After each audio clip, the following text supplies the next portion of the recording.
Hi and welcome back. Before I start, it is still raining, so there is still a pitter-patter on the roof, so I apologise for that in advance. So in this video, we're kind of getting near the end of this lino cut now, and I want to show you painting a cutting guide onto the tree to cut the sort of dark figuring on the bark of the trunk of the tree. But as I say, we're getting near the end of the print now, and I reckon there's probably another couple of layers to go, maybe.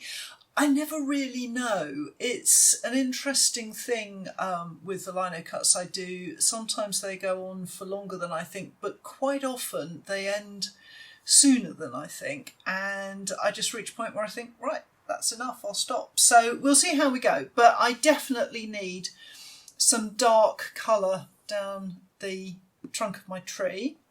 You'll see that I've already cut into it. I cut into it slightly before the last layer of paint to keep the bright white. So that's already had a little bit cut in, and I've painted some dark paint onto the landscape here, and I'm going to start cutting this in a minute. So at the moment this is just white with a blue shadow overlay on the print, so I'm going to need to put some rocks in, but let's get the tree sorted out first. So I'm going back to my manky bowl of mixed up kind of watercolour here, and this very, very cheap decorator's brush.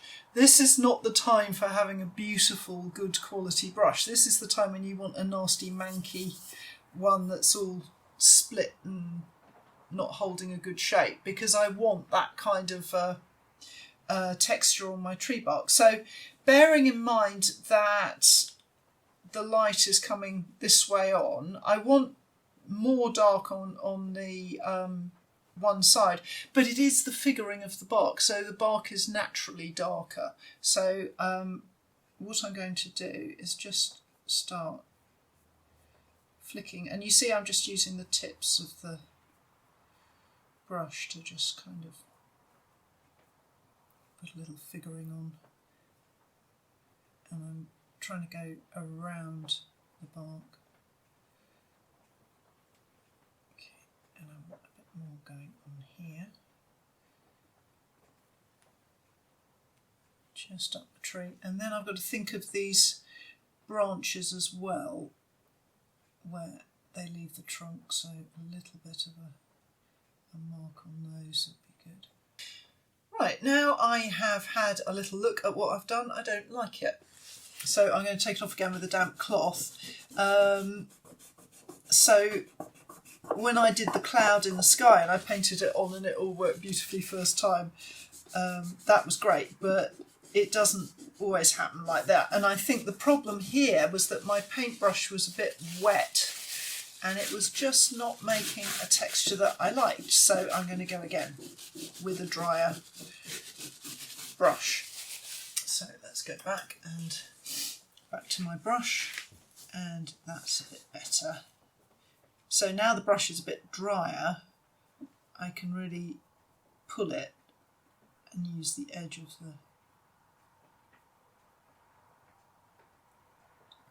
the trunk to just wrap that around. That's it. Much better. And I'm going to go up the branches a little bit as well, just here and there where they join the trunk. There we go. Lovely, that's better. So with a drier brush it's actually working better, because the paint's a little bit more reluctant to leave the brush and transfer to the lino. And I'm just using the edges of the hairs again. There we go, lovely. Okay, so I am now much happier with that, and I can start cutting. So I'm going back to my trusty and glamorous visor, and I'm going to cut a little bit down here.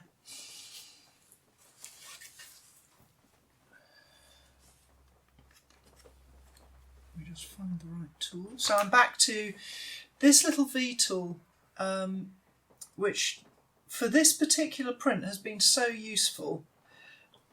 So I'm going to work with that, and I'm going to work with this slightly wider V-tool. I'm going to see how we go. So, and I'm also going to use a larger U to clear out some of the bigger areas.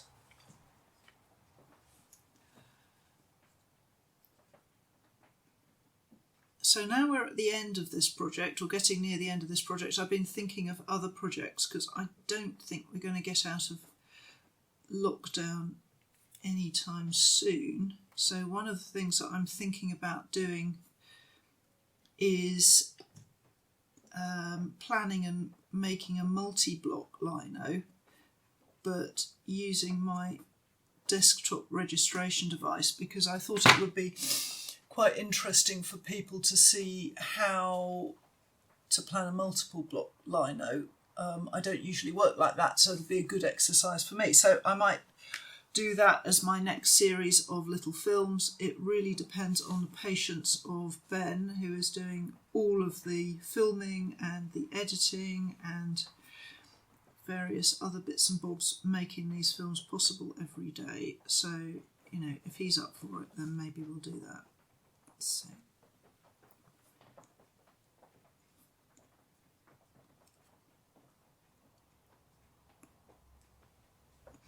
So as I'm cutting away, I'm kind of following the paint marks, obviously, but I'm also thinking about how the snow is lying on the hillside and the shape that the rocks on the hillside might have.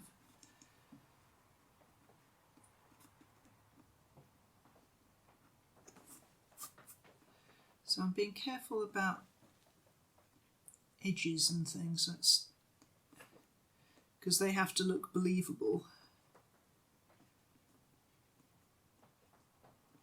So there's a certain amount of following the paint and a certain amount of editing as I go.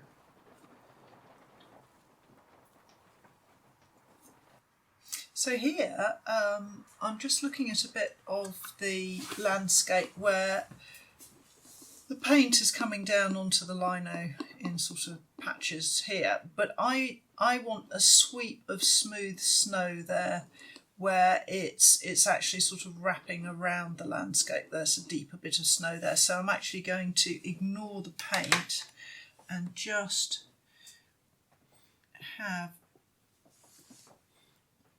a smoothish edge there. So there are times when I just want to make sure that I'm working with the landscape rather than just slavishly following the paint marks. So let's just...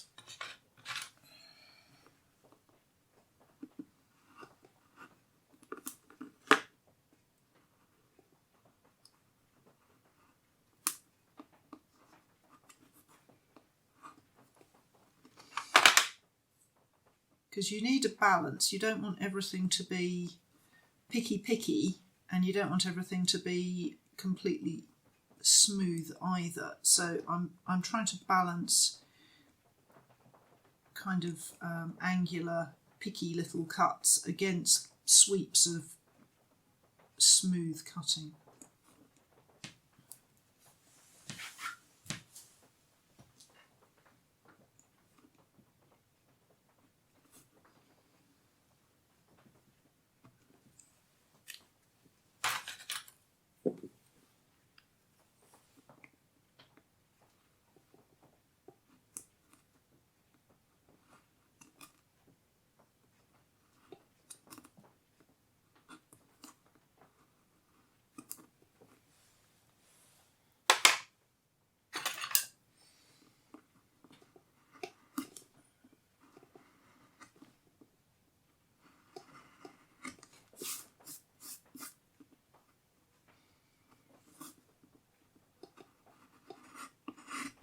I haven't quite worked out how I'm going to deal with the rocky bits of this landscape yet, but I'm sure it will come to me at some point. I just need to sort of have a little think about it.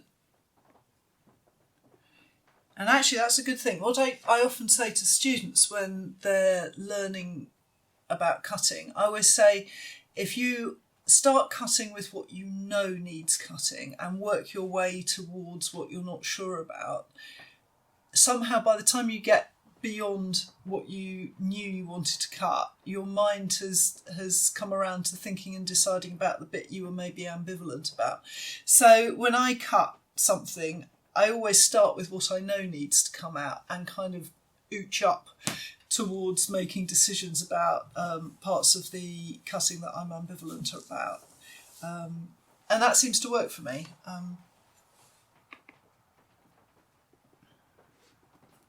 Sometimes you just need a little bit of time to think about a decision.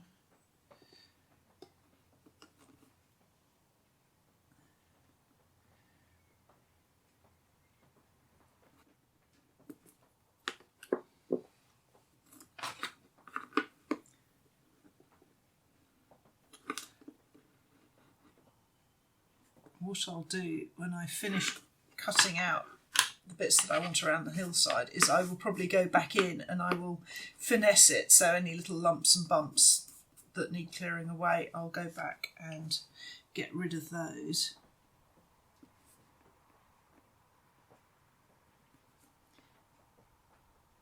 So far so good. I haven't got any transfer of ink from the wrong bits onto my prints yet.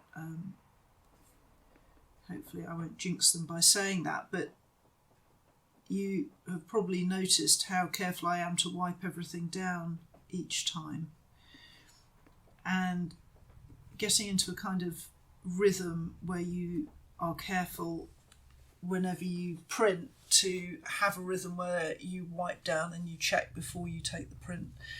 Things like that is a really good idea, and they then become a habit. So again, when I finish cutting, I always go around and check for any high points and get rid of them. And that way it's just part of the routine, and it really helps me to have a clean print at the end of the day.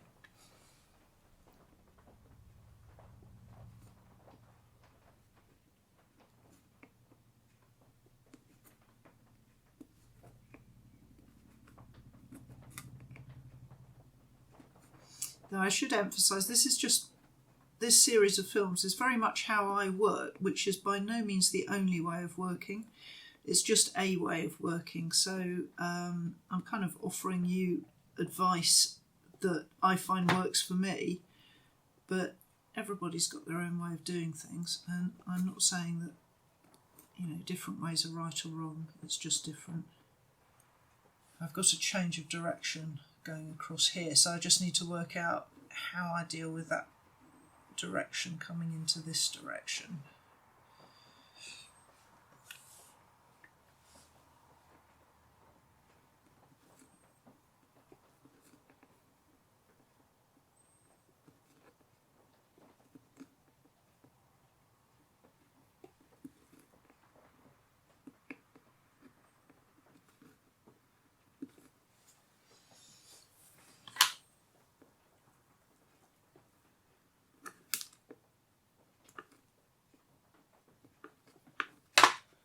One thing I have learned while I've been making this series of films for you is that I've stopped being worried about how I look on the films. I'm reasonably careful to look presentable, but it certainly cures you of any vanity, because you just have to get on with the filming. So that's been quite good for me. It's got me over that worry of how I look on camera, because I'm sure everybody is much more interested in the lino cut than how I look, so that's quite comforting in a way.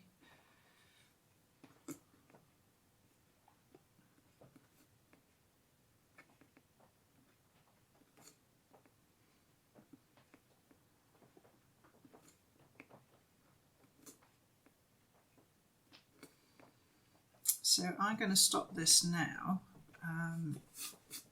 on the film, but I'm going to carry on cutting in this fashion to get the landscape ready, and then I'm going to work my way up the tree. So thank you for watching this, and I hope you'll join me again next time.